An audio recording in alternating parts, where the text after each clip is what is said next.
వీళ్ళేదో భూ సమస్యలు అంటే అక్కడ రండి. ములుగు నుంచి వచ్చింది. ములుగు నుంచేనా? బేడారం నుంచి.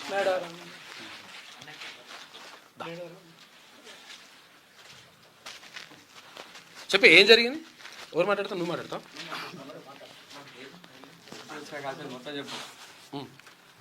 మేము నీ పేరు? రామకృష్ణారెడ్డి. రామకృష్ణారెడ్డి. ఏ ఊరు? మాది మేడారం. మేడారం అయితే ఇక్కడ జనగాం దగ్గర మరిగడి అని ఉండే. అక్కడి నుంచి 56 వెళ్ళిపోయినాం. అక్కడికి 1956లో మేము అక్కడికి వెళ్ళిపోయినాం. వెళ్ళిపోయినాక అక్కడ 10 సంవత్సరాలు ఉన్నప్పుడు బాబు పోయాడు. 4 సంవత్సరాల తర్వాత 5 సంవత్సరాల తర్వాత జరిగిపోయాడు మా బాబు. అక్కడ భూమి కొట్టిర్రు. ఆ పక్క దొరలయి వాళ్ళవి వీళ్ళవి వాళ్ళకు చేసుకుంటా ఇది షెట్ కొట్టిండ్రు. కొట్టినాక అది మళ్ళా మండ ఇంత మండ ఎగురు పెట్టింది. 4 సంవత్సరాలు అయింది.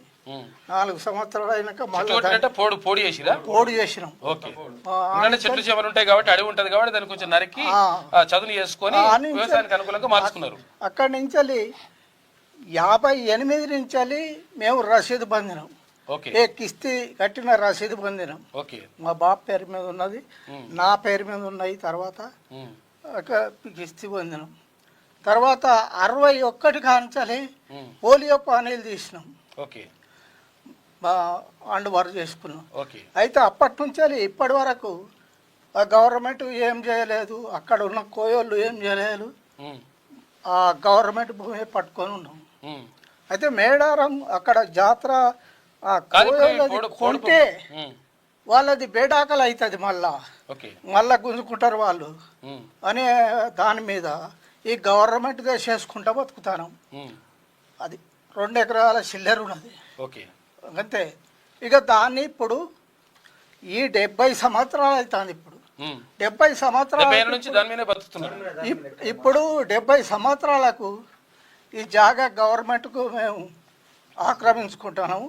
జాతరకు కావాలి, పూజారులకు కావాలి, కొన్ని రూములు కట్టాలి, కిరాయిలకి ఇవ్వాలని ఇప్పుడు అటగించుకున్నారు. అటగించుకొని మొత్తం అందులో ఒక షెడ్ ఎత్తే షెడ్ గూల కొట్టిండ్రు. మొత్తం అడికిడికి కాలువ పెట్టిండ్రు, గట్టి పెట్టిండ్రు. ఇక తక్కినవి ఇంకా కొంత గ్రామానికి సంబంధించినవి పక్కబడి కొద్దిగా లోపల అప్పుడు పట్టాలు వచ్చినాయి. పట్టాలు లేవు.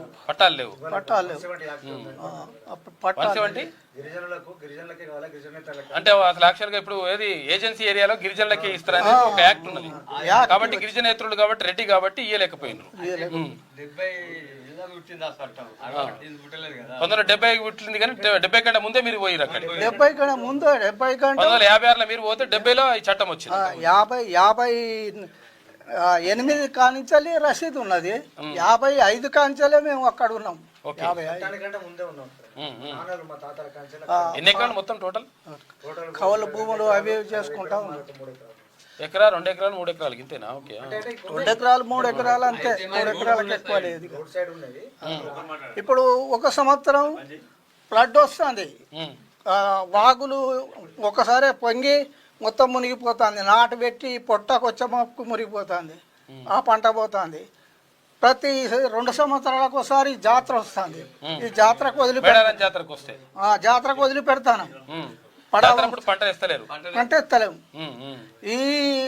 ఈ దారెంబడి కొద్దిగా ఉన్న బాబా దాంట్లో కొన్ని షాపులు పెడతారు కదా, ఆ షాపులకు కిరాయిలు వస్తుంది అంతే. ఆ కిరాయిని పొట్ట గడుపుకుంటాను మళ్ళీ పంట వచ్చిన దాకా. దాని గురించి కిరాయికి వస్తే దాంతో ఇట్రా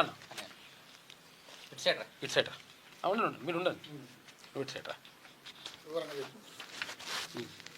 చెప్పండి ఏం జరిగింది. మా తాతల కానించాలి మేము అక్కడనే ఉన్నాం. మా తాతల కాంచాలి అక్కడనే ఉన్నాం. మేము మన తాతలు పోయిన మేము పోయినా 3వ తరం. అది 3వ తరం కానించాలి ఒకటే భూమి మీద అక్కడి నుంచి ఆ భూమి మీద ఎవరికి అమ్మలేదు, బతుకుతాను. ఆ భూమిని ఎక్కడ ఎవరికి అమ్మలేదు, మేము ఎవరికి దగ్గర తీసుకోలేదు. ఫస్ట్ కానించాలి కొత్త పోవడానికి కొట్టి అట్లనే ఉన్నాం. దాని మీదనే కంటిన్యూ అవుతున్న క్రమంలో ఈ మధ్యలో జాతర డెవలప్ అవుతుంది అనేది ఒక ఆలోచన మీద సమ్మక్క సారక్క జాతర డెవలప్ అవుతున్నది.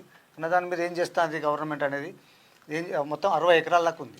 ఓకే 60 ఎకరాలు మొత్తం గవర్నమెంట్ ల్యాండ్సే ఉన్నాయి. గతం నుంచి కూడా గవర్నమెంట్ ల్యాండ్సే ఉన్నాయి. మాకు అప్పుడు పట్టా ఇవ్వాలి. అయితే విషయం అప్పటి నుంచి మేము జీవో కంటే ముందే ఉన్నాం. ఇప్పుడు 60 ఎకరాలు వేరే వాళ్ళు ఎవరైనా దున్నుకుంటారు? అందరూ రైతుల ఆక్వేషన్లో ఉంది. అందరికి రైతులు ఖాళీ జాగా ఏం కాదు. అందరు రైతుల ఆక్వేషన్లో ఉన్నాయి. పంటలు పండుతున్నాయి. వరి పంట పండుతుంది. ఓన్లీ వరే పండుతుంది. ఇక్కడ ఏం పండుతుంది. ఇప్పుడు ఉన్న పరిస్థితుల్లో ఏం చేస్తుండ్రు, మొన్న జాతరకు 20 ఎకరాలు ఆయన టెంపుల్ దగ్గర 20 ఎకరాలు తీసుకున్నాం. గద్దె డెవలప్మెంట్ కోసం 20 ఎకరాలు తీసుకొని వాళ్ళకు ఏం చేశారంటే ఒక 20 లక్షల డబ్బులు ఇచ్చిండ్రు. ఎకరానికి 20 లక్షలు ఇచ్చిండ్రు. ఇంకోటి ఏంది, వాళ్ళకి ప్లాట్ ఇచ్చిండ్రు. సెంచర్ల కాడ ఒక ప్లాట్ ఇచ్చిండ్రు. ఇప్పుడు వాళ్ళకి షాపింగ్ మాల్ కోసం మా ల్యాండ్ తీసుకుంటా ఉన్నారు. ఎంఆర్ఓ గారు వస్తాను ఇక్కడికి. ఎంఆర్ఓ గారికి వచ్చి సార్ మీరు తీయాలి, మీరు తీసేయాలి, మీరు తీసే ఎందుకు తీస్తాం సార్, మేము గతం నుంచి ఉంటానా 3 తరాల కంచెలు ఉంటానా అంటే అదే సార్ మేము అడిగినప్పుడు ఏం చెప్తాడు ఎంఆర్ఓ గారు, మేము గతంలో ఎన్ని రోజుల కంచెలో ఉంటున్నాం కదా అంటే మీరు గిరిజనేతరులు అంటున్నారు ఎంఆర్ఓ గారు. ఏజెన్సీ ప్రాంతంలో ఉంటుంది. గిరిజనేతరులకు ఏజెన్సీ ప్రాంతంలో లేదు, వెళ్ళిపోవాలి మీరు అంటాడు. వెళ్ళిపోవాలి మీరు గిరిజనేతరులు వెళ్ళిపోవాలంటే మేము ఎక్కడికి వెళ్ళిపోవాలి, మేము ఉన్న భూమిని గీర భూమిని నమ్ముకుంటాం. ముందే ఉన్నాం ఆల్రెడీ. మేము ఒక 4 ఎకరాల చిల్లర ఆల్రెడీ టెంపుల్కి ఇచ్చేసినాం. ఇక ఉన్నదే 3 ఎకరాలు మాకు. అప్పుడు ఏం రూపాయి డబ్బులు ఇవ్వలేదు. తీసేసుకున్నారు. టీఆర్ఎస్ ప్రభుత్వం తీసుకున్నారు, అయిపోయింది. సరే ఆ భూమి పైన ఈ భూమిని కాపాడుకొని దున్నుకొని బతుకుదామంటే ఈ భూమి కాడికి వచ్చేసి మీ భూమి వద్దు, మీకు ఇక్కడ రైట్స్ లేవు, మీరు గిరిజనేతలు ఇక్కడి నుంచి వెళ్ళిపోవాలని ఏకదాటి అక్కడ 2-3 సెట్లు అయితే ఒక దరిదాపు 10 సెట్ల దాకా గులగొట్టింది ఎంఆర్ఓ గారు. 10 సెట్లు మొత్తం బుల్లవర పెట్టుడు మంత్రుల్లో లేకపోతే స్థానికంగా సీతక్కని కలిసాం. సీతక్కని కలిస్తే సీతక్క గారు ఏమంటారు, అక్కడ పోయినాక అందరు మొన్న మీటింగ్ పోయినప్పుడు కలిసినప్పుడు ఊరోళ్ళే కూర్చొని మాట్లాడుకోమని అంటారు. ఊరోళ్ళ పూజారులు మాకు కావాలంటున్నారు. మేము మా భూమి పోతే ఎట్లా అని మేము మా ఆలోచన. అంత కష్టపడ్డది అన్ని తెలిసినాయి సీతక్క గారు. అతక గారికి ఏమో తెలియదని కాదు. ఆమె జల కమెంటర్లో పనిచేసింది, మరి కమెంటర్ పనిచేసినప్పుడు మేము కూడా పనిచేసినాం. అంతా తెలిసింది. ఆమె తెలిసినాక కూడా మరి మా జీవనోపాధి కోల్పోతాను కదా. మీరు డెవలప్మెంట్ కోసం ఏం తీసుకుంటారో తీసుకొని మాకు వాళ్ళకి ఇచ్చినట్టు మాకు కంపోజిషన్ ఇవ్వాలి కదా, మేము కూడా బతకాలి కదా అని పరిహారం ఇచ్చి మాకు కూడా జీవనోపాధి కల్పిస్తే ఇంటి నంబర్ల విషయం. ఇప్పుడు ఇంకా విషయం ఏంటంటే అన్న, ఇప్పుడు ఒక 230 ఇళ్ళ దాకా ఇంటి నంబర్ లేని ఇల్లు ఉన్నాయి. అక్కడ టెంపుల్ అక్కడ అంటే విలేజ్ పెద్దగా మేడారం గ్రామంలో పెద్దగా అవుతుంటే ఏం చేస్తారంటే ఇప్పుడు మా తాతలు వచ్చిండ్రు, మా పిల్లలు కట్టుకుంటున్నారు. అక్కడక్కడ ప్లేస్లలో కట్టుకుంటానే ఒక 200 చిల్లర ఉన్నాయి. 220 దాకా ఇండ్లు ఉన్నాయి నంబర్ లేని. ఆ నంబర్ లేని లిస్టు పెట్టి వాటి తీసి ఇల్లు మీరు నంబర్ లేదు అంటే నంబర్ గ్రామ పంచాయతీ ఇవ్వట్లేదు. ఎందుకు ఇల్లు కట్టుకున్నా కూడా నంబర్ ఇవ్వట్లేదు, ఆపేసి. ఎందుకంటే గవర్నమెంట్ ల్యాండ్ ఒక దరిదాపు కట్టుకొని దరిదాపు 10-18 సంవత్సరాలు. ఏ ఊర్లో గ్రామ కంటారులో కట్టుకుంటే ఇస్తలేరు. ఎందుకంటే ఇది మీరు గవర్నమెంట్ 9 ఆక్యుపై చేసుకుంటారు అంటారు. అది డిపిఓ గారికి అప్పచెప్పారు. ఆ డిపిఓ గారు మనకు నంబర్లు ఇవ్వట్లేదు. దరిదాపు 10-12 సంవత్సరాలు అవుతుంది ఇల్లు కట్టుకొని. ఇంతవరకు కూడా దరిదాపు 2 నెలలకు మొన్న 8-10 ఇళ్ళు కూరగొట్టారు. ఎందుకు అసలు విషయం ఏందా, ఎందుకు కూరగొడతారు ఎంఆర్ఓ సార్ మేము అడిగితే, మీకు ఇంటి నంబర్ లేదు కాబట్టి మీరు తీసేయాలి. మళ్ళీ ఇంకోటి ఇంటి నెంబర్ లేదంటే మరి నువ్వు అక్కడ ఏమంటాడు సారు, ఎంఆర్ఓ సార్ ఏమంటాడు, మీరు గిరిజనేతర్లా మీరు ఆదివాసులు అయితే ఉండండి, గిరిజనేతర్లో తీసేయాలి, కూలగొట్టుడే తోయండి తోసేస్తాము. ఇది జరుగుతుంది మేడారంలో. గిరిజనేతర్లను మన ఎంఆర్ఓ గారు భయభ్రాంతులకు గురి చేస్తారు. ఏమనంటే పోలీస్ కేసు పెడతామని, లేకపోతే ఏదని నీకు ఎక్కడిది ల్యాండ్స్ అని. మరి పోలీస్ ఫోర్స్తోనే వస్తారు, లేడీ పోలీస్ వస్తారు, మన జెంట్స్ పోలీసు. ఫారెస్ట్ వాళ్ళు రాలేదు కానీ డిపిఓ, ఎంఆర్ఓ, ఎస్ఐ గారు వీళ్ళు ఉన్నారు. అందరూ వచ్చి భయభ్రాంతులకు గురి చేస్తారు మమ్మల్ని. నిన్న కలెక్టర్ గారిని కూడా కలిసినాం మేము. కలెక్టర్ గారు ఏం చెప్పారు? కలెక్టర్ గారికి కలిసి అది ఇచ్చాము. కలెక్టర్ మాకు కలవలేదు, నిన్న ఇచ్చాము.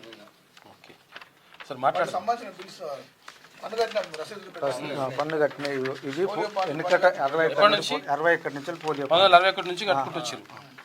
60 బిలా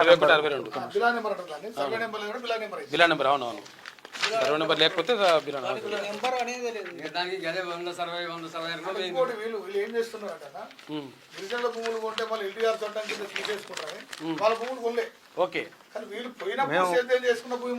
ఫస్ట్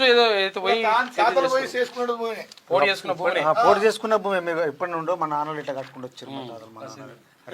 పాత రసీదులు ఇవి, ఎప్పటి నుంచో ఉన్నాయి. 60-62 నుంచి ఉన్నాయి. 1960-61 నుంచి ఉన్నాయి రసీదులు ఇవి. అటువంటి రసీదులు మేము అక్కడ దానికంటే ముందే ఉంటే అడిగేది ఏంటంటే, అసలు విషయం ఏంటంటే ఏజెన్సీ ప్రాంతానికి సంబంధించి గిరిజనులు మాత్రమే ఉండాలి, గిరిజనులకు మాత్రమే భూములు ఉండాలి అనేటువంటి ఒక నిబంధన తెచ్చిండ్రు.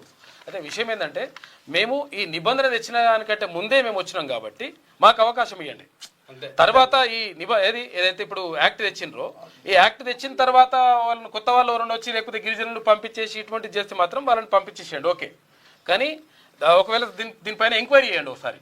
నిజంగా అసలు యాక్చువల్గా వీళ్ళు 1970 కంటే ముందే వచ్చిండ్రా లేకపోతే 1970 తర్వాత వచ్చిండ్రా? నిజంగా 1970 తర్వాత వస్తే 100% భూములు లాక్కోండి, ప్రాబ్లం లేదు. అంటే లాక్కుంటారా లేకపోతే ఇంకెవరు పరిహారం ఇస్తారా చేయండి.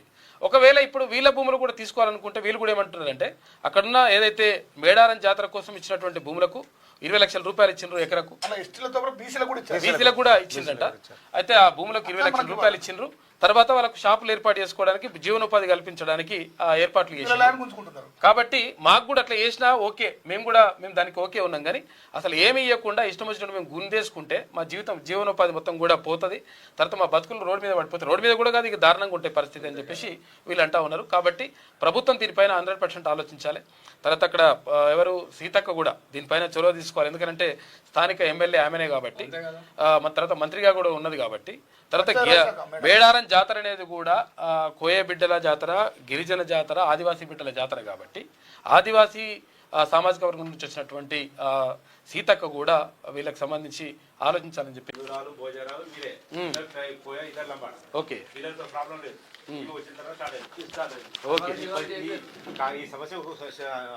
ఈ వస్తేనే కొంచెం మంచి జరుగుతుంది అనుకుంటే తర్వాత సీతకు వచ్చిన తర్వాత నీకు ఇబ్బంది అవుతుందని చెప్పేసి వీళ్ళ ఆరోపణ.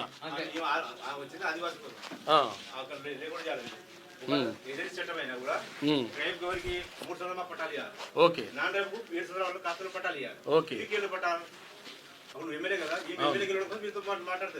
ఓకే మనం మాట్లాడదాం తప్పకుండా. సరే, ఎమ్మెల్యే గెలిస్తే మీకు పట్టాలు చేపిస్తావి అని చెప్పేసి సీతక్క చెప్పింది, హామీ ఇచ్చింది. తర్వాత ఇప్పుడు గెలిచిన తర్వాత మీరు వెళ్ళిపోరని చెప్పేసి అంటున్నారు. మేము ఏడికి పోవాలి, మా జీవితం ఏం కావాలని చెప్పేసి వాళ్ళు అడుగుతున్నారు. ఇది జరుగుతూ ఉంది. కాబట్టి ఆ మేడారానికి విషయానికి సంబంధించి సీతక్క తర్వాత ప్రభుత్వం కూడా దీనిపైన ఆలోచన చేసి వాళ్ళకి న్యాయం చేసే ప్రయత్నం చేయండి.